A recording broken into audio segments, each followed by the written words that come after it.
একটি ডাক্তারকে নৃশংসভাবে খুন করা হয়েছে। মায়েরা খুব মাথায় রাখবেন, এ বড় ঘৃণিত, বড় লজ্জিত এবং বড় নিন্দিত কাজ। এর মতো লজ্জার নাই। যে ডাক্তাররা করোনার সময় আমরা যখন ঘর থেকে বেরোতে পারি না, তখন তারা নিজেদের জীবন বিপন্ন করে আমাদেরকে বাঁচিয়ে তুলেছে, সেই ডাক্তারদের উপরে যদি এইরকম অবস্থা হয়, তবে সমাজ সংসার আমাদের ভালো থাকবে বলে আর মনে হয় না। সাধারণ মানুষ ডাক্তারকে চিকিৎসা করা থেকে কি বলে, ডাক্তারবাবু আপনি তো ভগবানের মতো, আমাকে চিকিৎসা করে আপনি ভালো করে দিন। যাকে আপনারা ভগবানের মতো বলেন, সেই ডাক্তারবাবুদের উপর যদি এরকম আঘাত হয়, তাহলে আর সমাজ কিভাবে ভালো থাকতে পারে? এ বড় লজ্জাকর ঘটনা, এ নিন্দিত, এ ঘৃণিত। তবে আমরা আশা রাখবো সকলে মিলে যে এর একটা সুবিচার হবে। যারা অপরাধ করে, যে কোনো অপরাধীর যদি দৃষ্টান্তমূলক শাস্তি হয়, তবে সেই শাস্তি দেখে পরবর্তী ক্ষেত্রে অপরাধীরা কিন্তু আর অপরাধ করবে না। শরীরের বিষ কোনটা মায়েরা? কাম, ক্রোধ, লোভ, মোহ, মদ, মাশ্চর্য। এগুলো ভেতরে যত প্রবল হবে, কৃষ্ণ তত দূরে যাবে, আর এগুলো যত সরবে, কৃষ্ণ তত কাছে আসবে। বাচ্চাদের শব্দ বন্ধ করান, আমি আপনাদের মন দিয়ে বলে দিই। আপনারা জেনে রাখবেন, এই কলিযুগে মানুষের কিন্তু আসরিক প্রবৃত্তি বেড়ে গেছে। এইদিকে কলিযুগের মানুষের আসরিক প্রবৃত্তি বেড়ে গেছে। কেন বলুন তো? আর মানসিক প্রবৃত্তি নেই। দেখবেন কথায় কথায় মারামারি, ঝগড়া, বিবাদ, কলহ লেগেই আছে। খুন, হিংসা, এগুলো লেগেই আছে। তার প্রমাণ আপনারা দেখতে পাচ্ছেন কয়েকদিন ধরে। হিন্দুদের 33 কোটি দেবদেবীর মধ্যে মা মনসা অন্যতম। মায়েরা, এই মা মনসা অন্যতম। মায়ের জন্ম আমরা মনসামঙ্গল কাব্য পড়লেই জানতে পারি মায়ের জন্ম কথা। এইদিকে তাকাবেন কীরকম। এক সময় দুর্গা দেবী মানে পার্বতী একটা সুন্দর নন্দন কানন তৈরি করেছিল, বন। শিব সেটা জানতো না। এত সুন্দর নন্দন কানন তৈরি করেছে। এখন নারদ মুনি বাবা ভোলাকে কৈলাস পর্বতে গিয়ে বলল, তুমি তো জানো না পার্বতী একটা সুন্দর নন্দন কানন তৈরি করেছে। এখন শিবের দেখার ইচ্ছা হয়ে গেছে মায়েরা। শিব যেই না দেখতে গেছে, ওই নন্দন কাননে সুন্দর গাছ, সুন্দর পাখি, সুন্দর পুকুর, সেই পুকুরে ফুটে থাকা কিছু পদ্ম ফুল। ওই পদ্ম ফুলের সামনে পুকুরের ধারে দাঁড়িয়েছিল। হঠাৎ বাবা ভোলানাথের কাম বাসনা জাগলো, আর কাম বাসনা জাগার সঙ্গে সঙ্গে ভোলানাথের রতিটা পড়ল পদ্ম ফুলের ওপরে। আর সেই পদ্ম ফুল থেকে জন্ম হলো মা মনসা দেবীর। খুব মন দিয়ে শুনে নেবেন। ওই পদ্ম ফুল থেকে জন্ম হলো মা মনসা দেবীর। মা সঙ্গে সঙ্গে পাতাল প্রবেশ করলেন, আর পাতালে নাগরাজ বাসুকীনাথ তাকে গ্রহণ করল এবং ভগ্নী মানে বোন রূপে তাকে কাছে রাখল। একসময় বাবা ভোলানাথ ওই পাতালে যেই না প্রবেশ করেছে, মা মনসাকে দেখে চমকে গেছে। এত সুন্দর রূপ তার, এত সুন্দর দেখতে, খুব ভালো লেগেছে। সঙ্গে সঙ্গে মা মনসা দেবী বাবা শিবের কাছে করজোরে প্রার্থনা করে বলল, আপনি তো আমার বাবা, আমি তো আপনার মেয়ে, আপনার কাছ থেকে তো আমার জন্ম হয়েছে। বাবা শিবের খুব খুশি হয়ে গেল মায়েরা। বাবা শিব তখন কি করলেন, মা মনসাকে একটা ঝুড়িতে ভরে তার উপরে পদ্ম ফুল দিয়ে সাজিয়ে পার্বতীকে দেখা, পার্বতী এই দেখো দেখো দেখো কি সুন্দর একটা জিনিস এনেছি তোমাকে দেখাবার জন্যে। এখন ঝুড়ির ভেতরে ঢুকে আছে কে? মা মনসা। ওপরে কিন্তু পদ্ম ফুল দিয়ে সাজানো আছে। এখন বাবা ভোলা বললাম একটু ধ্যান করে নিই, তারপর তোমাকে দেখিয়ে দেবো। বাবা ভোলা কিছুটা দূরে গিয়ে ধ্যান করছে। আর সেই সময় মা পার্বতীর মনে ইচ্ছা জেগেছে, কি এমন জিনিস এনেছে, একবার ফুলগুলো তুলে দেখলে হয় না? যেই না পদ্ম ফুলগুলো তুলে দেখতে গেছে মা, ওই জন্য সুন্দরী একটা রূপবতী নারী সামনে দাঁড়িয়ে আছে। পার্বতী মনে মনে ভাবলো, তাহলে এটা আমার সতীন, মানে শিব ঠাকুর আবার নতুন বিয়ে করেছে, এটা আমার সতীন বটে। এখন পার্বতী দেবী মা মনসাকে অকথা কুকথা নানা রকম বলতে লাগলো। এখন মা মনসা রেগে গিয়ে সাপের রূপ ধারণ করে পার্বতীর কপালে দংশন করল। আর পার্বতী যে না অজ্ঞান হয়ে পড়ে গেল, গোটা শরীর বিষ মাখা হয়ে গেছে। এখন লক্ষ্য করুন, বাবা শিব যখন ধ্যান থেকে মুক্তি পেয়ে এলো, তখন চিৎকার করে বলল, এ কি করেছো মনসা তুমি? এক কাজ করো, পার্বতীর শরীর থেকে বিষটা তুলে নাও।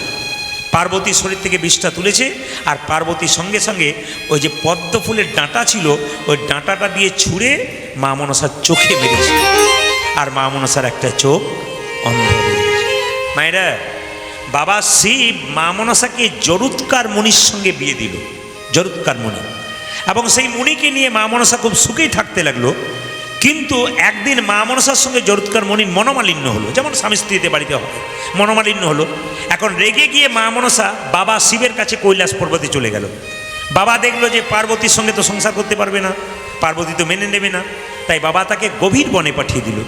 এখন গভীর বনে পাঠানোর পর থেকে বাবা শিব খুব দুঃখে বসে থাকে, মেয়েটাকে বনের মধ্যে পাঠিয়ে দিলাম। চুপচাপ মাথা নিচু করে ভাবতে থাকে। হঠাৎ তার চোখ থেকে দুফোঁটা জল পড়ে, তার থেকে একটা সুন্দরী মেয়ের জন্ম হয়, তার নাম নেত্রা। নেত্রাকে বললো, নেত্রা তুই এক কাজ কর, চলে যা মা মনসার কাছে, মায়ের কাছে দেখা, মা মনসার দেখভাল তুই করবি, সবসময় তুই মা মনসার সঙ্গেই থাকবি।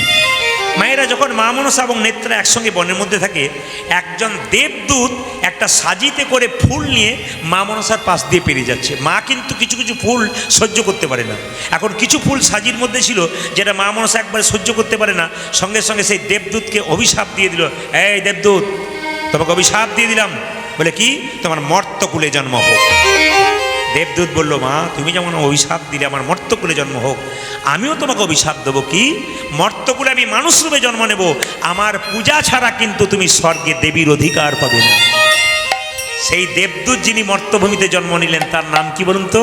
চাঁদ সদাগর। বাহ, আপনাদের অনেকে জানা আছে, আমি খুশি হলাম। তিনি হলেন চাঁদ সদাগর। তারপর চাঁদ সদাগরের কাহিনী তো আপনারা সব জানেন।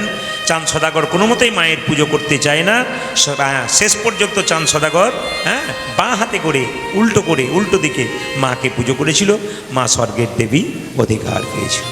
মা মনসার পুজো হয়ে থাকে, তাই মাকে স্মরণ করলাম। আপনারা অনেকেই জানেন, আমার কার্ড বা ঠিকানা নিলে দেখবেন ওপরে জয় মা মনসা লেখা আছে। আমার বাড়িতে 9টি মা মনসা আছে। আমাদের 5 পুরুষ থেকে মা মনসার পুজো হয়, শিলামূর্তি।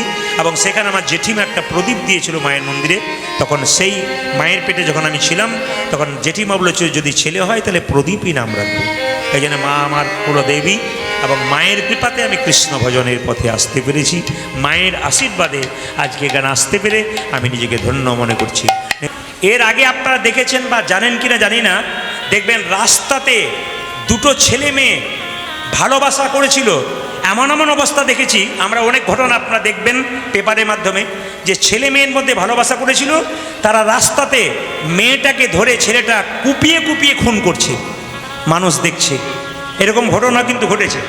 তাই আমি আপনাদের সামনে বলতে চাই, আমাদের আগামী প্রজন্ম যারা ইয়ং জেনারেশন আছে তাদের জন্য প্রদীপ পালে একটা নিবেদন রইল। মায়েরা মন দিয়ে শুনবেন। আর এখানে যারা কম বয়সের ছেলে মেয়ে আছে তাদের কাছে নিবেদন, শুধু এখানকার নয়, পশ্চিমবাংলা তথা সারা ভারতবর্ষের প্রত্যেকটা কম বয়সী ছেলেদের কাছে একটা নিবেদন রইল। আমি একটা কথাই বলতে চাই, কি প্রেম ভালোবাসা একটা ছেলে মেয়ের মধ্যে হয় না। কামনা হয়, কাম বাসনা হয়, আকাঙ্ক্ষা থাকে, প্রেম হয় না। এ কথা আমার কথা নয়, শেক্সপিয়র বলেছেন, বিখ্যাত মানুষ। তিনি বলেছেন একটা ছেলের সঙ্গে একটা মেয়ের বন্ধু হতে পারে না, প্রেম হতে পারে না। শুধুমাত্র প্রেম যেটাকে আপনারা দেখছেন তাদের কামনা বাসনা আকাঙ্ক্ষা আবেগ ছাড়া আর কিছু হয় না, শুধু চাওয়া পাওয়া আর কিছু না। যদি চাওয়া পাওয়া না থাকতো তাহলে এমন হত্যা হতো। সবার কাছে নিবেদন রইল। এই জন্য বলে রাখি, শুধু শেক্সপিয়র বলেছেন তা নয়, হুমায়ুন আহমেদ তিনিও বিখ্যাত মানুষ, ওই একই কথা কিন্তু বলেছেন। আইরিশ কবি একজন আছেন, তিনি পর্যন্ত ওই একই কথা বলেছেন। তা আপনাদের কাছে নিবেদন রইল যে যেখানে বসে আছেন, আমি প্রত্যেকটি প্রজন্মের ছেলেদেরকে বলবো, বাবা মা কষ্ট করে ছেলে মেয়েকে মানুষ করছে, নিজেরা না খেয়ে না পড়ে, সেই ছেলেদেরকে বলবো এমন কিছু কাজ করো না যাতে বাবা মায়ের মাথা নিচু হয়ে যায়। অনেক মা কষ্ট করে তার ছেলেকে হোস্টেলে ভর্তি করে, পাড়ার মেয়েদের কাছে লোকেদের কাছে বলাবলি করে, আমি কষ্ট করে ছেলেকে হোস্টেলে রেখেছি, আমার ছেলে একজন বিখ্যাত ইঞ্জিনিয়ার হবে কিংবা ডাক্তার হবে। এমন কিছু কাজ করো না যেন পাড়ার লোকের সামনে তোমার মায়ের মাথাটা নিচু হয়ে যায়। ছেলেদেরকে আপনারা সেরকম শিক্ষাই দেবেন। মায়েরা কিছু মনে করবেন না, এদিকে তাকাবেন। আমি দেখতে পেয়েছি আমার সঙ্গে যারা পড়াশোনা করেছিল তারা এখন বিরাট প্রতিষ্ঠিত মানুষ। কেন? তারা ওগুলোকে পাত্তা দেয় নাই। দেখবেন একটা ছেলের পেছনে একটা মেয়ে কিংবা একটা মেয়ের পেছনে ছেলে যদি বারবার ঘুরঘুর করে, বারবার ফোন করে, তবে একটু পরীক্ষা করে দেখতে হবে তার মধ্যে অ্যাবনর্মালিটি আছে। সত্যি কি সে অ্যাবনর্মাল, না সে ভালো মানুষ? এগুলো কিন্তু নয়। বলে কেন? এগুলো আকাঙ্ক্ষা আবেগ ছাড়া কিছু নয়। আপনাদের মাথায় রাখতে হবে প্রত্যেকটি ছেলে মেয়েকে ভালো করে পড়াশোনা করে আপন লক্ষ্যে পৌঁছাতে হবে। চৈতন্য চরিতামৃত বলেছে, আত্মেন্দ্র প্রীতিবাঞ্ছা তারে বলে প্রেম, আর কৃষ্ণেন্দ্র প্রীতিবাঞ্ছা তারে ধরে প্রেম নাম। আপনাদের কাছে নিবেদন রইল কৃষ্ণের সঙ্গে ভালোবাসা করতে হবে। যদি প্রকৃত ভালোবাসা করতে হয়, প্রত্যেকটি ছেলে মেয়ের কাছে নিবেদন রইল যে কি কৃষ্ণের সঙ্গে ভালোবাসা করতে হবে। কৃষ্ণের সঙ্গে প্রেম করো, দেখো কৃষ্ণ তোমাকে রক্ষা করবে। যদি সত্যিকারে ভক্তি ভরে করতে পারো, ভক্তি ভরে করলে ভগবান রক্ষা করবে। আর যে মেয়েরা রাস্তা দিয়ে পেরিয়ে যায়, তাদের পেছনে যদি কারো বারবার চাপ থাকে, সেই মেয়েদেরকে বলে এক কাজ করো, বলে কি একটু তিলক নিয়ে নাও, মালা নিয়ে নাও, ব্যাস দুষ্ট লোকরা তোমার পেছনে যাবে না। বলবে এই তো মাথা মুন্ড কিছু খায় না, এর পেছনে যাওয়া যাবে না। এই জন্য দুষ্ট লোকের প্রভাব থেকে মুক্তি পাওয়া যাবে। এই জন্য বারবার যুবক যুবতী এবং ইয়ং জেনারেশনের কাছে প্রদীপ পালের নিবেদন রইল, তোমরা লক্ষ্য বস্তুতে এগিয়ে যাও। দেখবে একদিন তুমি এমন প্রতিষ্ঠিত হবে, বাবা মায়ের মুখ উজ্জ্বল হবে এবং সমাজ সুন্দর হবে। তোমার পেছনে কতজন যাবে, তোমাকে কারো পেছনে ছুটতে হবে না। বলুন নিতাই গৌর হরি হরি বল, রাধা রানী কি। কিছু মনে করবেন না, মানুষ স্কুলে জন্ম নিয়েছেন, কে কখন চলে যাবে কেউ জানে না। তাই যারা কীর্তন শুনছেন তাদের কাছে প্রদীপ পালের নিবেদন হলো, সংসারে বিবাদ করে কোনো লাভ নাই, সুবাদ করুন। যদি মনে করেন আমি নিজে খাবো নিজে পড়ব, যখন চোখ মুজে দেবেন সমাজ তখন আপনাকে ধিক্কার জানাবে। আপনার জায়গাটা স্বর্গে হবে না, আপনার জায়গাটা নরকে হবে। আপনি তো স্বার্থপর হবেন। কিসের জন্য এসছেন? এই সংসারে তো নাটকের মঞ্চের মতো অভিনয় করতে এসছেন। অভিনয়ের মঞ্চে যেমন রং মেখে মেখে অভিনয় করে, অভিনয় শেষ করলে নাট্যমঞ্চ থেকে নেমে চলে যায়, সেরকম সংসারে আপনার অভিনয় শেষ হয়ে গেলে আপনি চলে যাবেন, কেউ আর আপনার দিকে তাকাবে না। যে যেমন টিকিট কেটেছেন সে সেরকম নেমে যাবেন। তাই বারবার বলবো, সংসারে কারোর সঙ্গে বিবাদ নয়, সুবাদ করুন, ভালো ব্যবহার করুন। আপনার মৃত্যুর পর আপনাকে যখন শ্মশান ঘাটে নিয়ে যাওয়া হবে, তখন লোকে যদি বলে লোকটা খুব ভালো ছিল, কৃষ্ণ ভক্ত ছিল, মেয়েটা খুব ভালো ছিল, কৃষ্ণ ভক্ত ছিল, আপনি যাবেন স্বর্গে দশচক্রে ভগবান। আর আপনার মৃত্যুর পর কেউ যদি বলে মেয়েটা খুব দুষ্ট ছিল, সংসারটাকে জ্বালিয়ে দিয়ে গেছে, মেয়েটা খুব বদ ছিল, সমাজকে নষ্ট করে দিয়ে গেছে, জানবেন আপনার জায়গা হবে নরকে। তাই মানুষ স্কুলে জন্ম নিয়েছেন, জন্ম হোক যথাতথা, কর্ম যেন আপনাদের ভালো হয়, এটা বারবার বলব। ও মায়েরা, ভগবানকে দেবার সময় আপেল কলা লেবু দেন, হাত তুলে বলুন ভগবান খায়? ভগবান খায় না। কি করে মা? দেখে। কি দেখে? আপনি যে 4টে কলা 4টে আপেল নিয়ে গেলেন, অহংকারের ভাবে নিয়ে গেলেন না প্রেমের ভাবে নিয়ে গেলেন? এই যে কীর্তন শুনছেন, আপনাদের মনের মধ্যে কি ঘুরঘুর করছে ওটা প্রদীপ পাল জানবে না, কিন্তু অন্তর্যামী ভগবান জানতে পারবে। কীর্তন শুনতে সে কে কার কথা ভাবছে। যদি আপনি যতক্ষণ কীর্তন শুনবেন কৃষ্ণের কথা ভাববেন, আপনার জীবন ধন্য হবে। আর যদি কৃষ্ণের কথা না ভেবে আপনি সংসারের কথা, অন্য কথা ভাববেন, তবে জীবন কিন্তু আপনার নষ্ট হয়ে যাবে। তাই বারবার বলবো, যতক্ষণ কীর্তন শুনবেন, মন মনা মত ভক্ত মত যাজীবাং কুরু। তার মানে কি? তুমি তোমার মনটাকে ভগবানের চরণে দাও। কটা আপেল এনেছো, কটা লেবু এনেছো, কটা টাকা এনেছো, তো ভগবান দেখে না। কি দেখে? তুমি তোমার মনটা ভগবানকে দিয়েছো কিনা, ওইটাই দেখে। তাই গৌর হরি হরি বল। মহাপ্রভু নবদ্বীপের পথ দিয়ে যাচ্ছেন, কেমন ভাব? কে গো তুমি কাঙাল বেশে, দেশে বিদেশে ঘুরে বেড়াও। কে গো তুমি কাঙাল বেশে, দেশে বিদেশে ঘুরে বেড়াও। ভগবানকে পেতে গেলে কাঙাল হতে হবে। কাঙাল মানে এই নয়, রিভাবটা বেশি হয়ে যাচ্ছে। কাঙাল মানে এই নয় যে বাড়ি ঘর ছেড়ে চলে যাবেন, এ কাঙাল নয়। হৃদয়টাকে কাঙাল করতে হবে ভগবানের জন্য। এই যে আপনারা কীর্তন শুনতে এসছেন, হৃদয়টাকে কাঙাল করে বসবেন, তবে ভগবানকে পাবেন। পদকর্তা বলছেন, কে গো তুমি কাঙাল বেশে, দেশ বিদেশে ঘুরে বেড়াও। গরম লাগছে কি? কি বলতো? ঝুলন পূর্ণিমার যোগ। এই ঝুলন পূর্ণিমার যোগে আপনারা কীর্তন শুনছেন, মানে আপনাদের ভাগ্য ভালো বলতে হবে। যাদের ভাগ্য খুব খারাপ, তার টিভি সিরিয়াল দেখছে বাড়িতে। আচ্ছা, কারা কারা দীক্ষা নিয়েছেন হাত তুলবেন তো? বেশ, সব নিয়ে নিয়েছেন? বেশ, নামান। যারা নিতে পারেননি তাদের খাবার আশা এখনো পর্যন্ত আছে না। দীক্ষা নেবেন আপনি মায়েরা, দীক্ষা দীক্ষা নেওয়া মানে হচ্ছে দিয়ে খাওয়া, ভগবানকে দিয়ে খাওয়ার নাম হচ্ছে দীক্ষা। যারা যারা মন্ত্র নিয়েছেন খুব মাথায় রাখবেন, স্নান করার পর ভগবানের চরণে তুলসীপত্র বাতাসা দিয়ে একটু নিবেদন করে ভগবানকে দিয়ে তারপর খাবেন, তবে দীক্ষা নেওয়া সার্থক হবে। আর আপনি দীক্ষা নিলেন, নিজেই খেয়ে নিলেন, ভগবানকে দিলেন না, তাহলে আপনার দীক্ষা নেওয়া কোনো সার্থক হলো না। তবে একটা কথা আপনাদের বলে যাই, যারা দীক্ষা মন্ত্র ভজন করেন, যে আসনের ওপরে আপনার দীক্ষা মন্ত্র ভজন করবেন, আসনটা ভজন হওয়ার পর আসনটা তুলে আসনের নিচে একটু জল ছিটিয়ে দেবেন, নিয়ে আপনারা একটা মন্ত্র বলবেন, ওং সক্রাহায় নমঃ। ওটা কাদের জন্যে? পুরুষ মানুষের জন্যে। আর মায়েদের জন্য শ্রী সক্রাহায় নমঃ। মায়েদের মনে থাকবে শ্রী সক্রাহায় নমঃ। ওই জলটা যেটা আসনের নিচে দেবেন, ওটা চোখের মধ্যে একটু নিয়ে তারপর করজোরে বলবেন শ্রী সক্রাহায় নমঃ। আর মা বাবারা বলবেন ওং সক্রাহায় নমঃ। তাতে লাভটা কি? আপনি আসনের ওপরে বসে যে মন্ত্র ভজন করছেন, ওই মন্ত্রটা যাতে ইন্দ্রদেব চুরি না করে নেয়, তার জন্যে আপনার এই মন্ত্রটা বলতে হবে। অনেকে দেখবেন মন্ত্র ভজন করছে কিন্তু ফল পাচ্ছে না, বলে এত মন্ত্র ভজন করছি ফল পাচ্ছি না কেন? আসলে করছেন ঠিক কথা, কিন্তু নিয়মে করছেন না, অনিয়মে করছেন বলে আমাদের এরকম দুর্দশা হচ্ছে। তাই আসুন, মহাপ্রভু আজকে কী করছেন? নবদ্বীপে পথ দিয়ে যাচ্ছেন। কিভাবে যাচ্ছেন? কালী দহ বলি, ও গো কালী দহ বলে, দহ বলে, কালী দহ বলি। আজ কালী দেখ কানে দহ বনে গোরা ঘন ডাকে রে। ও গো কালী দহ, কালী দহ বলে, গোরা ঘন ডাকে, ডাকে রে। মাল সাটি, ও গো মানুষটি, মাল সাটি, মানুষটি মারি গোরা।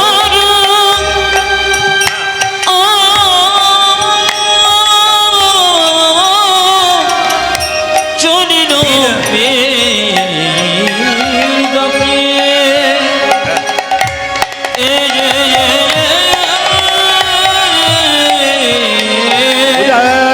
মানসাতে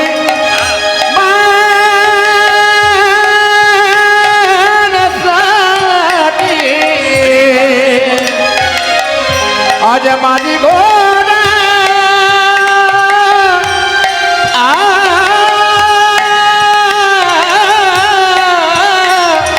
আমার চলে বিরতাপে বিরতাপে চলে যাই, চলে যাই, চলে যাই, চলে যাই, চলে যাই, চলে দেখো যাই, দেখো চলে যায় চলে যায় মাল সাটি মারি গোরা। চলে যাই, চলে যাই, ও মাল সাথে করে গোড়া চলে যায় চলে যায় মাল সাটি মারি গোরা। চলে যাই, চলে যাই, মানুষটি মনে গোরা, কালী দহ বলে, মানুষটি মনে গোরা, কালী দহ বলে মানুষটি মনে গোরা, কালী দহ বলে মানুষটি মনে গোরা, কালী দহ বলে মানুষটি মনে গোরা। কালী দহ বলে চলে যায় চলে যায় ও গো মানুষটি মনে গোরা, ও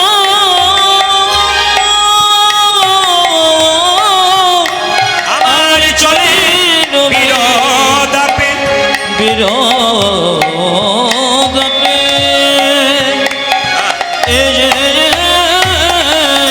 চলে বিরতাবে চলে বিরতাবে তো ত্রিপুরাতে যদি মায়েদেরকে একবার উলুধ্বনি দিতে বলা হয়, ওই যে একবার শুরু করে থামান থামান থামান, অনেক বলতে হয়, তারপর থামায়। আপনাদের যেমন মনে হচ্ছে আমি ত্রিপুরাতে এসেছি, আর সুন্দর করে উলুধ্বনি দিচ্ছেন, আর একবার জোরে দিয়ে দিন, নিতাই গৌর হরি হরি।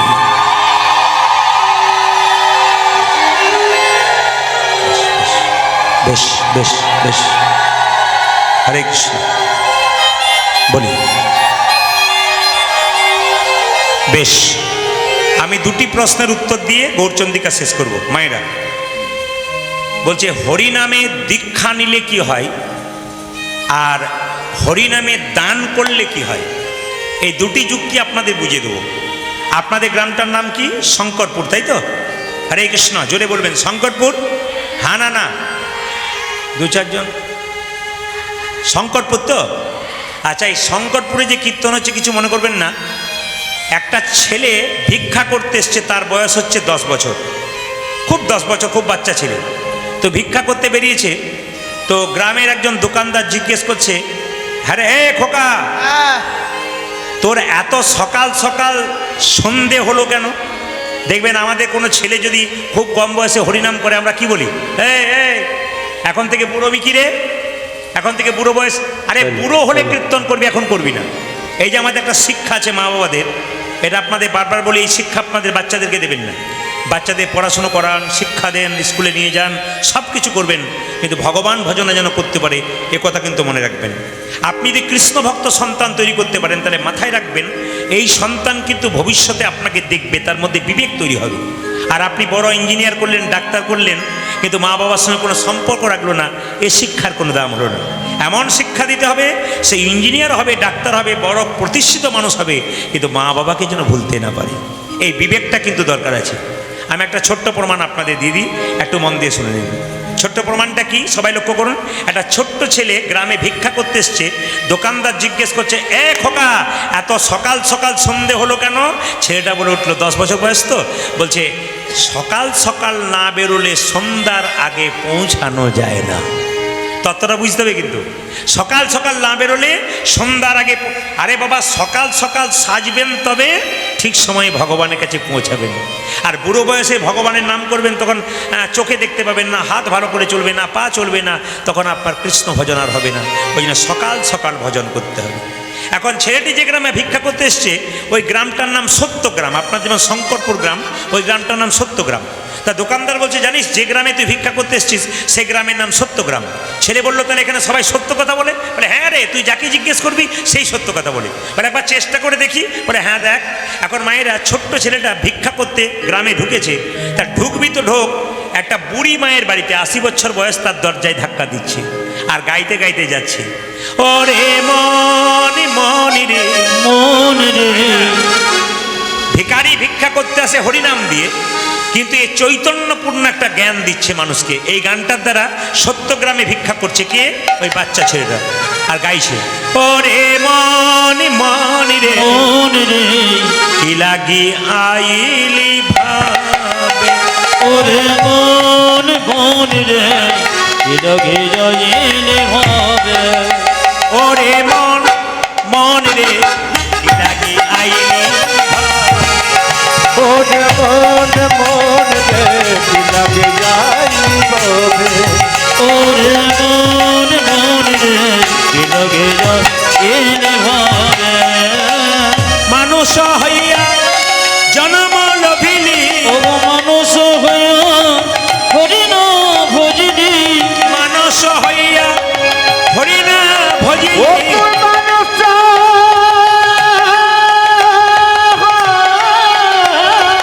হইয়া,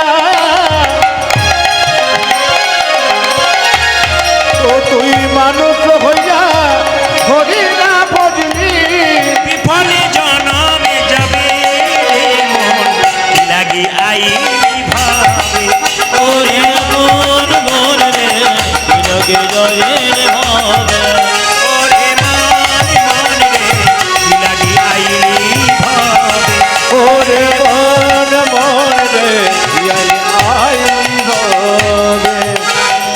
মায়েরা, একটা বুড়ি মায়ের বাড়ি, ও মা, এ কে কে আছো? দরজায় ধাক্কা, যে না দরজায় ধাক্কা দিচ্ছে, একদম বুড়ি মা বেরিয়েছে, 80 বছর বয়স। ও জেনে গেছে এই সত্যগ্রাম মানে সবাই সত্য কথা বলে। আচ্ছা বুড়িমা, তোমার বয়স কত? ভিক্ষা তো নেবো, তোমার বয়স কত? বুড়িমা বলছে, বাবা বায়কি তেও, মানে দাঁত ভেঙে গেলে জিভ লটপট করলে আর 12-13 বেরোয় না, বায়কি তেও। যেই না বায়কি তেও বলেছে, অমনি ছেলে চমকে উঠে বলছে, এই বুড়ি, এই গ্রামটার নাম সত্যগ্রাম, এখানে সবাই সত্য কথা বলে, তুমি মিথ্যা কথা বলছো কেন? বুড়ি তোকে বলছে, কি মিথ্যা কথা বললাম? তোমাকে জিজ্ঞেস করলাম তোমার বয়স কত, তুমি বলছো 12 কি 13, মানে 12-13, তোমাকে তো 80 বছর দেখে মনে হচ্ছে। বলছে, বাবা আমার বয়স সত্যিকারের 80 বছর হয়েছে, কিন্তু আসল বয়স হয়েছে 12 কি 13। তার মানে বুঝলাম না। বলছে, খুব কম বয়সে বিয়ে হয়েছে, সংসার করতে করতে দীক্ষা নেবার সময় হয় নাই, গুরুমন্ত্র নেবার সময় হয় নাই, এই 12 কি 13 বছর আমি গুরুমন্ত্র নিয়েছি, ওই জন্য আমার বয়স হলো 12 কি 13। তার মানে আপনারা যারা কীর্তন শুনতে এসছেন, যারা গুরুমন্ত্র নিয়েছেন, যে বয়স থেকে নিলেন আজ পর্যন্ত যে বয়সটা হলো, এটা আপনার ভগবানের জগতে আপনার বয়সটা হইল। কিন্তু যতক্ষণ না গুরুমন্ত্র না নেবেন, আপনি ওইখানেই রইলেন, আপনার জীবনে কোনো সফলতা এলো না। তাই বারবার বলবো, যারা এখনো পর্যন্ত মন্ত্র নেন নাই, নেব করছেন, সদ্গুরুকে দেখে দীক্ষা নিয়ে নিন, আপনার জীবন সুন্দর হবে। ওই ছেলেটা ভিক্ষা করতে করতে আবার দেখুন পাশে একটা বাড়িতে গেছে, বিরাট বড় জমিদার, প্রচুর টাকার মালিক, 2-4টা গাড়ি, 2-4টা বিরাট ঘরের পালুই। জিজ্ঞেস করছে, ও জমিদার, তুমি কত টাকার মালিক? জমিদার বলল, আমি 4 বস্তা ধান আর 404 টাকার মালিক। এখন ছেলেটা চমকে উঠলো, আচ্ছা তুমি মিথ্যে কথা বলছো কেন? যা 4খানা ট্রাক, এত ধানের গোলা, সে কিনা বলে আমি 404 টাকা 4 বস্তা ধানের মালিক।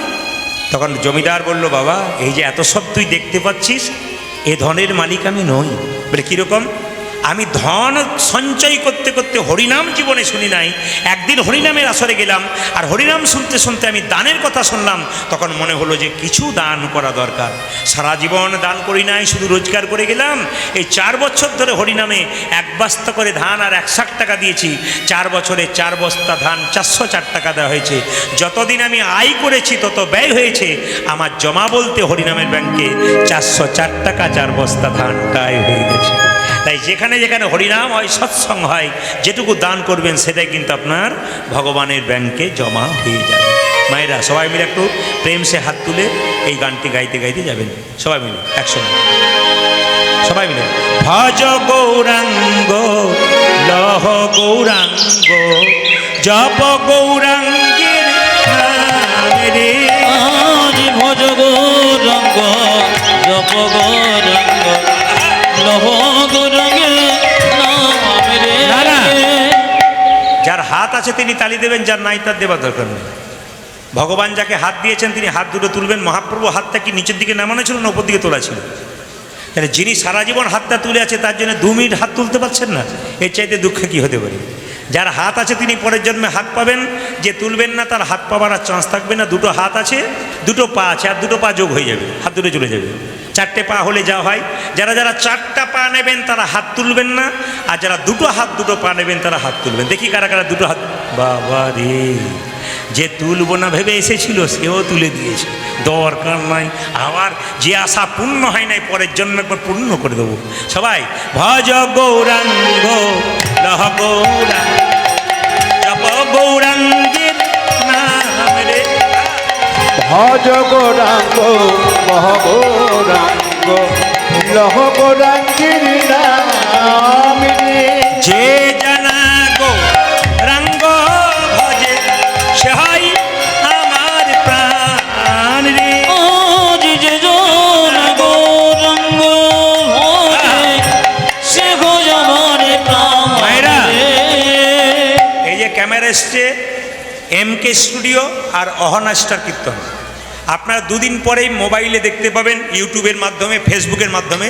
আপনাদের দিকে ক্যামেরাটা ঘোরাচ্ছে মানে আপনারা কেমন হাততালি দিচ্ছেন, 2-4 দিন পরে আপনারা দেখতে পাবেন টিভিতে কিংবা মোবাইলে দেখতে পাবেন। যদি কেউ হাত না তোলেন তাহলে, দিদি আমি হাত তুলি নাই গো, আমার ওঠে নাই, এটা যেন বলতে না হয়। সবাই মিলে হাত তুলুন, ও ক্যামেরা ঘোরাচ্ছে।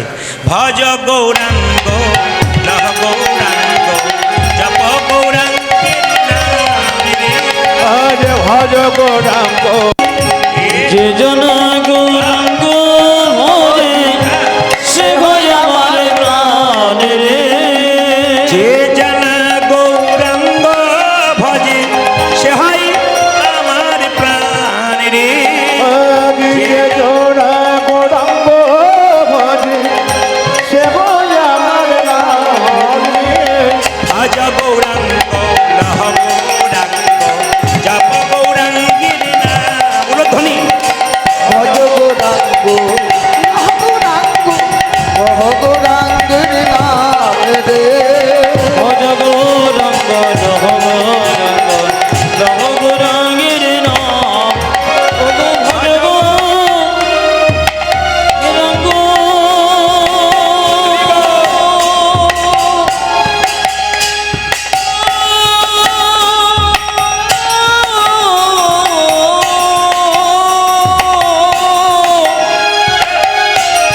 জপ গৌরাঙ্গ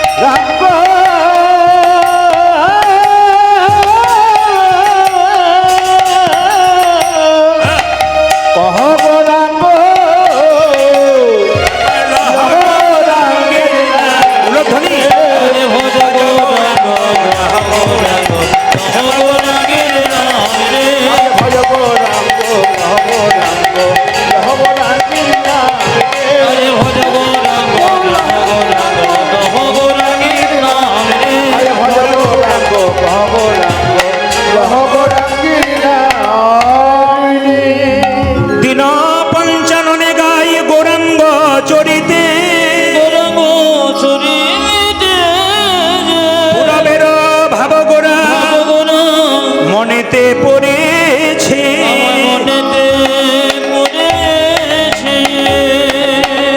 ছোট্ট একটি তাল ছিল, এটা বাদ দিয়ে দিলাম লীলার মধ্যে প্রবেশ করবে বলে। সবাই মিলে একবার বলুন রাধে রাধে। আরো জোরে বলুন, আরো जोर से बोलना पड़ेगा, बहुत जोर से बोलो, प्रेम से बोलो, আরো জোরে বলো না। বাহ বাহ বাহ বাহ। কাল থেকে সকালবেলায় যে যাকে দেখবে রাধে বলবি তো, কাল সকাল থেকে জোরে বলুন রাধে রাধে। আচ্ছা, বন্ধু বন্ধুকে দেখলে কি বলবেন? জোরে বলুন রাধে। জোরে বলবেন কিন্তু। বন্ধু বন্ধুকে দেখলে কি বলবেন? বান্ধবী বান্ধবী দেখলে কি বলবেন? স্বামী স্ত্রী ঝগড়া হলে কি বলবেন?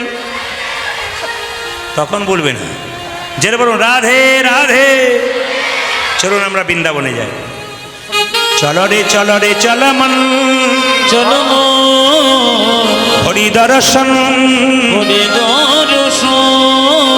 জয় রাধে জয় কৃষ্ণ কৃষ্ণ জয় বৃন্দাবন।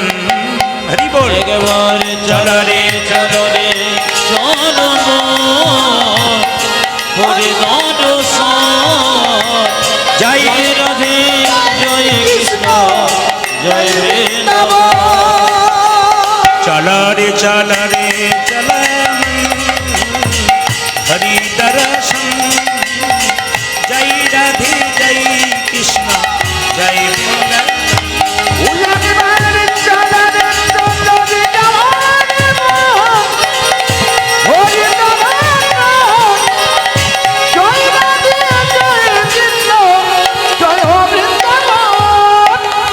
কেশে ঘাট বংশীব নিকুঞ্জ কানন কানন। কেশে গুণে বমি শিব নিকুঞ্জ কানন। কেশে ঘাট বংশীব নিকুঞ্জ কানন কানন।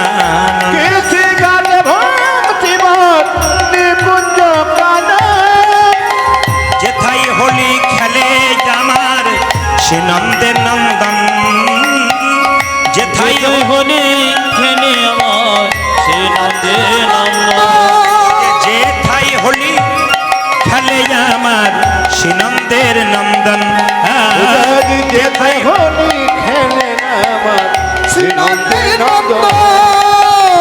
চলো রে চল মন, হরি দর্শন, জয় রাধে জয় কৃষ্ণ জয় বৃন্দাবন। ধ্বনি একবারে চলো রে চলো হরি দর্শন। জয় রাধে জয় কৃষ্ণ জয় বৃন্দাবন। যেথায় আছে মা যশোদা স্নেহের শিরমণি মন। যেথায় আছে মা যশোদা স্নেহের শিরোমণি। যেথায় আছে মা যশোদা স্নেহের শিরমণি।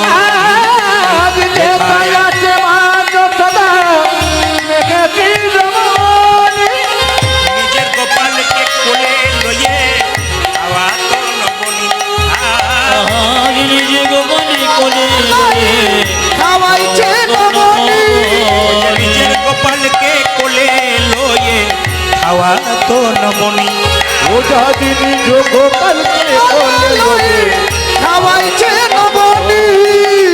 মধু মাখা মাখি সেজে স্নেহেরি বন্দন। জয় রাধে জয় কৃষ্ণ জয় বৃন্দাবন। ধ্বনি একবারে চলো রে চলো হরি দর্শন। জয় রাধে জয় কৃষ্ণ জয় বৃন্দাবন। জয়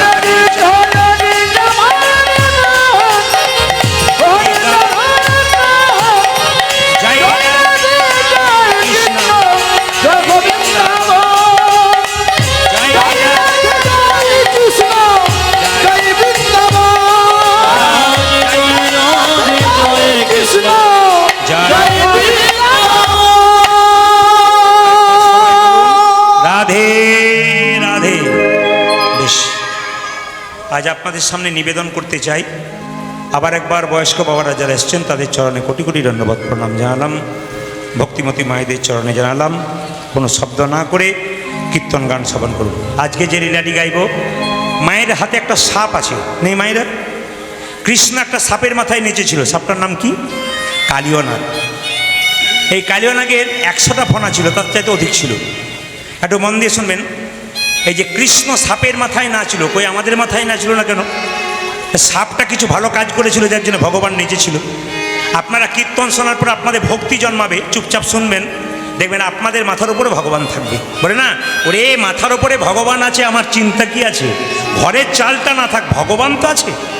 এই ভগবান যদি সত্যি মাথার উপরে রাখতে পারেন, ভগবানের কৃপা আপনারা পাবেন। মায়েরা, এই যে সাপের উপরে ভগবান নেচেছিল, ওই সাপটার নাম হচ্ছে কালীয় নাগ।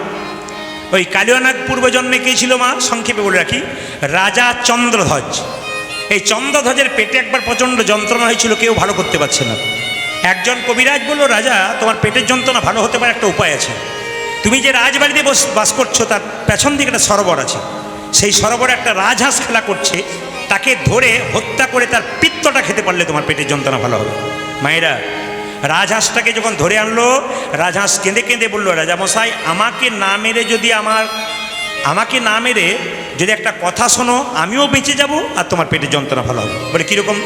যে সরোবর থেকে আমাকে ধরে আনলে, সেই সরোবরের উত্তর দিকে একটা গাছের উপর এক মুনি, মানে একজন বৈষ্ণব মুনি পা দোলাচ্ছে, তার চরণ ধোয়া জল যদি পান করতে পারো, তোমার পেটের যন্ত্রণা কিন্তু ভালো হয়ে যাবে। মায়েরা, তিনি কি করলেন? রাজা বলে কথা, একটা সোনার পাত্র নিয়ে গিয়ে বৈষ্ণবকে বলল, বৈষ্ণব তোমার ডান পাটা এগিয়ে দাও। ডান পাটা যখন এগিয়ে দিল, পুঁজ আর রক্ত, ছি এই জল আমি পান করতে পারবো না।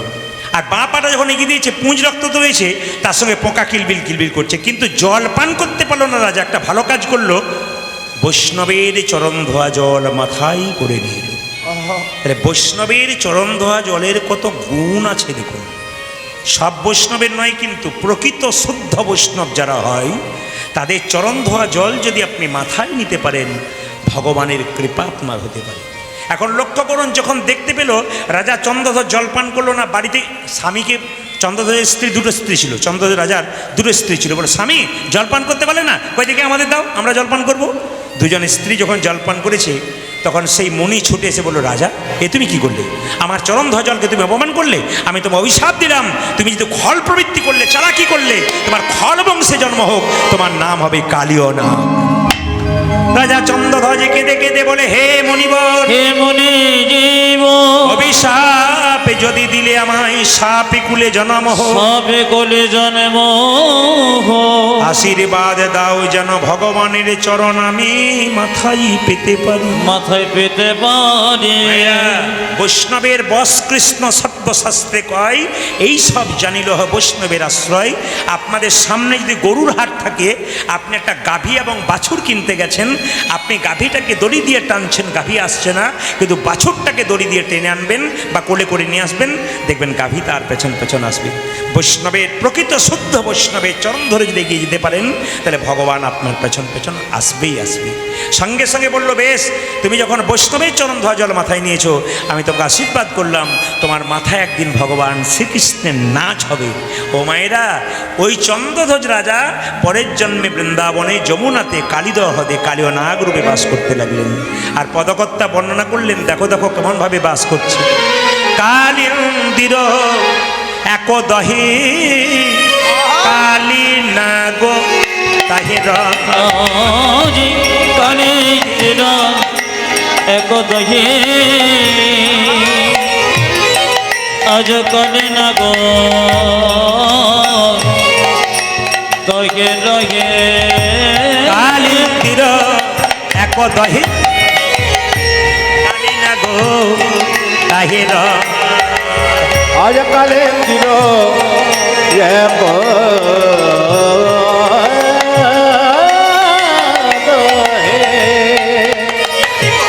আমার কালী নাগ তাহে রহে। বিষ জলে, বিষার জলে দহন সমান। দেখলাম দেখিল বিশ্বজনে, বিশ্বজনে দহন সমান। বিষার জলে বিষার জলে দহন সমান ওই দেখলাম দেখলাম বিষার জলে দহন সমান ওরে বিষার জলে সমান সমান বিষার জলে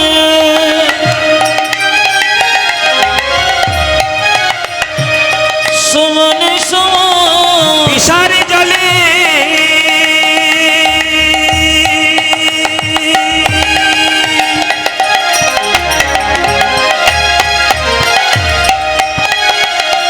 ও যে বিষার জলে সমান সমান দেখলাম বিষার জলে সমান সমান কালির তীর এক জলে বিষার জলে সমান সমান বিষার জলে কারিন্দ্র ইয়াকুনগে কারিন্দ্র ইয়াকুনগে বিচার জলে সমান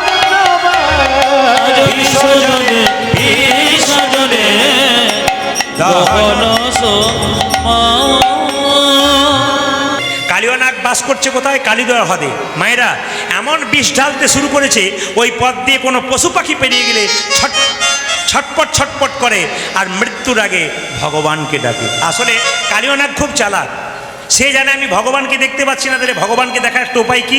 ভগবান তো এখানে আসছে না কালিদহ হ্রদে, তাহলে ভক্তকে কষ্ট দিলে ভগবান আসবে।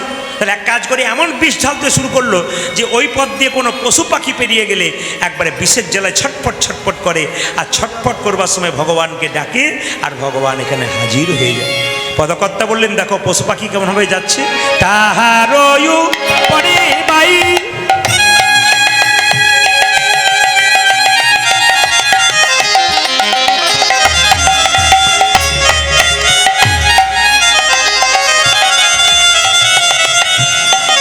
যদি পাখি উড়ে যাই তাহার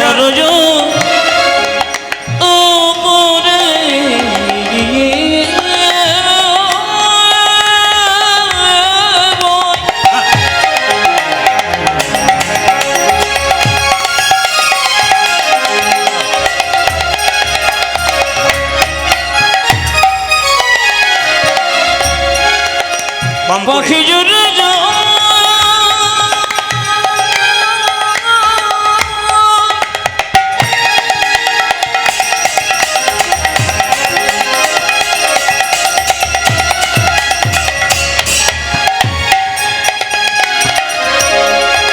পাখি জুড়ে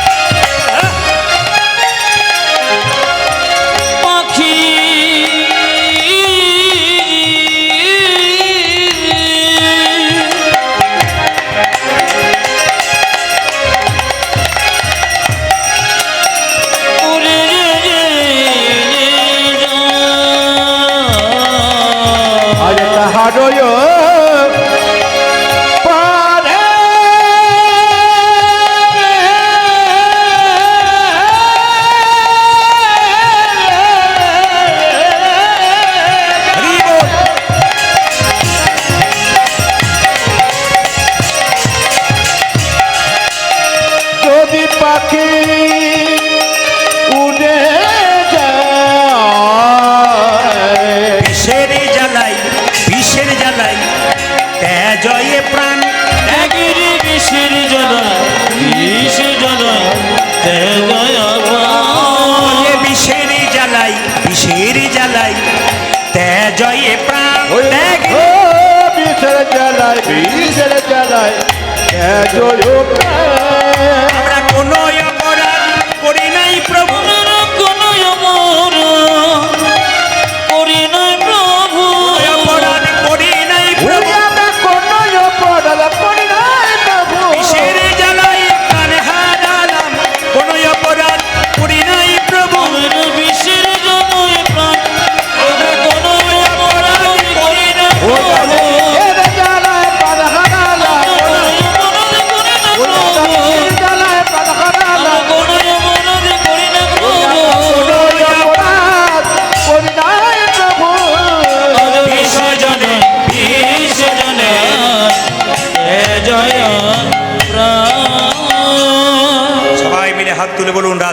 রানী কি? আচ্ছা, শ্যাম সুন্দর কি? মায়েরা, এইবার দেখুন, কালিয়নাগ যেখানে বাস করে, পশু পাখি সেই পথ দিয়ে পেরোতে পেরোতে বিশেষ জ্বালায় ছটপট ছটপট করে মরে, আর মরবার আগে ভগবানকে ডাকে। মায়েরা কেঁদে কেঁদে কি বলে? হে প্রভু, বৃন্দাবনে বাস করলাম, নদীর জল খেলাম, গাছের ফল আহার করলাম, আর তোমার নাম করলাম। ওগো প্রভু, তুমি আমায় রক্ষা করো। এবার লক্ষ্য করুন, ভগবান শ্রীকৃষ্ণ যখন দেখলো ভক্ত যখন কাঁদছে, ভগবানকে যেতে হবে, তাই মা যশোদাকে কৃষ্ণ গিয়ে বলছে, মা আমাকে সাজিয়ে দাও। বলে কেন, কোথায় যাবি? মা আমায় সাজাইয়ে দাও, মা সাজাইয়ে দাও, আমায় সাজাইয়ে দাও, সাজাইয়ে দাও, সাজাইয়ে দাও, মা সাজাইয়ে দাও। তুমি আমায় সাজায়ে দাও মা, সাজায়ে দাও মা। উঠে যাবার সময় হলো, সাজাইয়ে দাও মা, সাজাইয়ে দাও। আমার গোষ্ঠী যাবার সময় হলো, সাজাইয়ে দাও মা, সাজাইয়ে দাও। দামে সুদামে দাঁড়াইয়ে আছে, সাজাইয়ে দাও মা, সাজাইয়ে। উদারে সিতার সুদাম দাঁড়ায়ে আছে, সাজায়ে দাও মা, সাজায়ে দাও মা। দামে সুদামে দাঁড়াইয়ে আছে, সাজাইয়ে দাও মা, সাজাইয়ে দাও। আমার সুদাম সুদাম দাঁড়ায়ে আছে, সাজায়ে দাও মা, সাজায়ে দাও মা। আমার আরে যে ধরে ধরে না মা, সাজাইয়ে দাও মা, সাজাইয়ে দাও।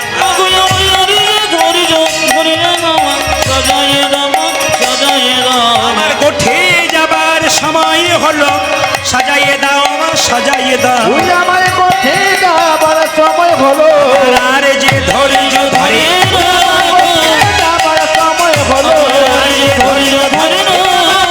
যাবার সময় হলো।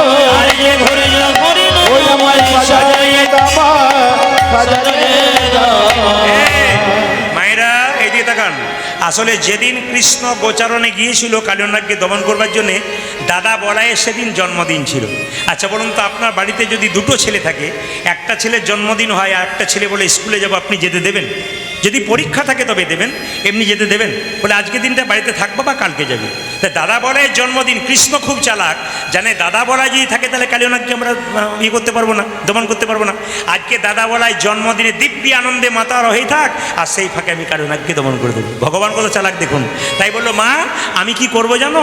তুমি তো তোমার ছেলের কথা ভাবছো, কিন্তু আমি নবলক্ষ ধেনুর কথা ভাবছি। আমি যদি তাদের নিয়ে না যাই তবে তারা খাবে কি? মাগোই আমি চড়াবো বাছুর। ও মা,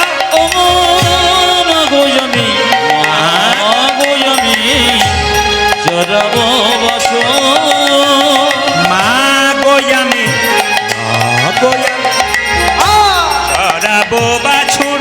ও মা, উড়ো মা গোয়ামে, মা গোয়ামে চোরাবো বাছুরি।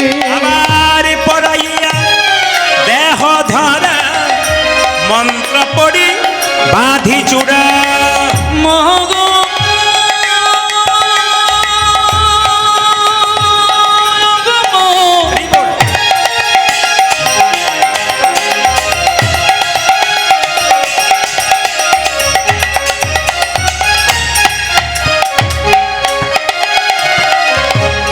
দেমা দেমা আমায় ভালো করে সাজিয়ে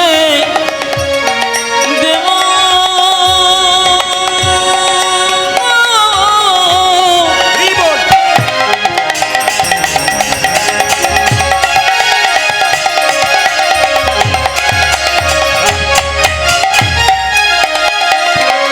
আমার গোষ্ঠী যাবার সময়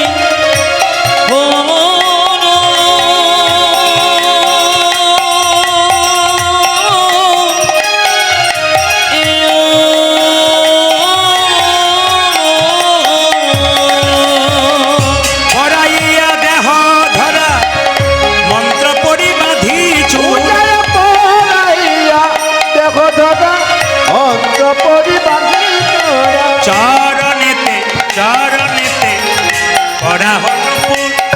তোমার চরণেতে চরণেতে পড়া হলো, চরণেতে চরণেতে পড়া হল ফুল। উড়ো মা চরণেতে চরণেতে পড়া হলো। আমায় সাজাইয়ে দে মা, সাজাইয়ে দে, আমায় সাজাইয়ে দে, সাজাইয়ে দে, সাজাইয়ে দে মা, সাজাইয়ে দে মা। উড়ো মা সাজায়ে দে মা, সাজায়ে দে মা। উঠে যাবার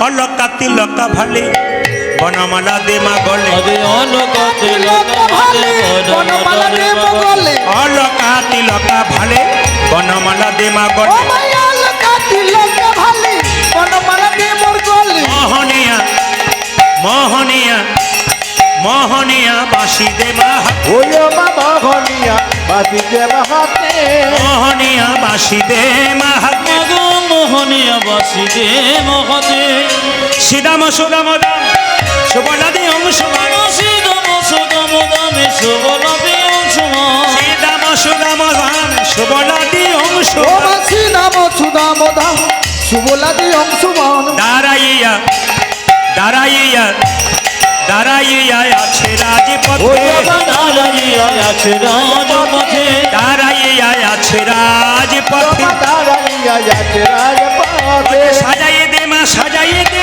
সাজিয়ে দে মা সাজিয়ে দে মা সাজাইয়ে দে মা ওই সাজাইয়ে মা সাজাইয়ে দে মা সাজাইয়ে দে মা উঠে যাবার সময় হলো সাজাইয়ে দে মা সাজাইয়ে দে সময় হলো আমার আর যে ধৈর্য ধরে না আরে আরে ধৈর্য ধরে না মা ওই মা আরে ধৈর্য ধরে না মা মোহনিয়া মোহনিয়া মোহনিয়া বাসি দে মা ওই হাতে মা মোহনিয়া বাসি যে হাতে